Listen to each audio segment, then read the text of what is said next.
Morning, McCall. Hi, this is Damon Johnson, your host, and today we are really fortunate. We have Dave Bingaman, who is the lead forecaster for the Payette Avalanche Center. Dave, welcome. Thanks, Damon. How you doing? Good, thank you. That is a bright yellow jacket you got there. We sometimes work for the road department as well. Okay. No, I'm kidding. But I guess you want to be seen out there. We do, yeah. It's good visibility when we're traveling in pairs. So. Great. Hey, listen, I really wanted to get you on the show because avalanche is such an important topic these days, as more people are going snowmobiling than ever before, more people are going backcountry skiing than ever before. And so here, I'm not sure a lot of people know, and we'll give them a shot of your trailer, but the Payette Avalanche Center is doing some amazing things on trying to build the awareness of avalanches. So tell us a little bit about how it got formed, why it was formed, and what your mission or your objective is. Well, the Payette Avalanche Center started before I came on board, but it was actually founded in 1997 after a snowmobile avalanche fatality in the southern part of Valley County. So there was a need for some avalanche forecasting and danger awareness, and as a result there was a nonprofit created that it eventually grew into a Forest Service entity. And we're very fortunate. We're one of 16 avalanche centers in the United States Forest Service system. So yeah, having this operation here in McCall and surrounding areas is a very cool thing for us. Yeah, that's fantastic. So how many people are on your team? Right now we have 2 full-time forecasters, and fully staffed, which we are not right now, would be 3, a team of 3. So. Okay. All right.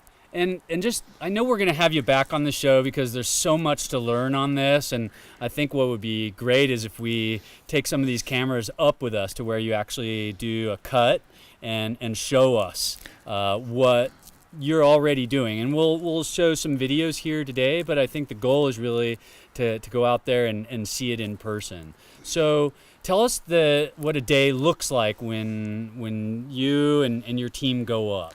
Generally speaking, we start out at about 5 a.m. in the morning. We get up and we do some weather study, looking to see what happened overnight, what the weather's forecasted for the next few days.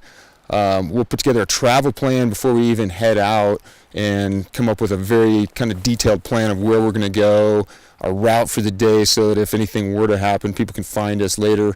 But yeah, we kind of come up with a plan before we leave, and then once we get to the office, we load up our trailer here and we drive to a trailhead. Generally speaking, we're using snowmobiles to access the backcountry because we have so much backcountry around here, and we have so many snowmobile parking lots and different groomed routes. So it's a really effective tool for us to use to get out pretty deep into the backcountry and see a lot of terrain. So our typical day, we'd come here about 8 a.m. and we would load up our vehicle, load up the snowmobiles, get all of our personal gear packed, head to the trailhead, and then we spend a couple minutes shifting over from street clothes to snowmobile gear, loading our skis onto the snowmobiles, and then we take off and go for a backcountry location somewhere close to one of the parking lots.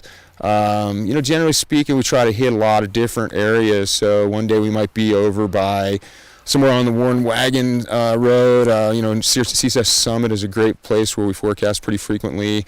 Up near Goose Lake, Hazard Lake, Brundage Reservoir, those are all areas that we go to as well. Sometimes we'll utilize the chairlifts at the ski hills here and actually go out of bounds from the ski hill, which is also a great way for us to see some terrain. And that's a pretty easy, quick way to get out and see it. So we're out in the field for about 8 hours, and during the course of the day, we're covering as much territory as we can, and we stop and really we're playing in the snow. That's what it comes down to. We stop and we poke it, we prod it. Serious playing. It's scientific play, but it's also pretty fun. So we just try to gather as much information about the snowpack as we can in the course of a day.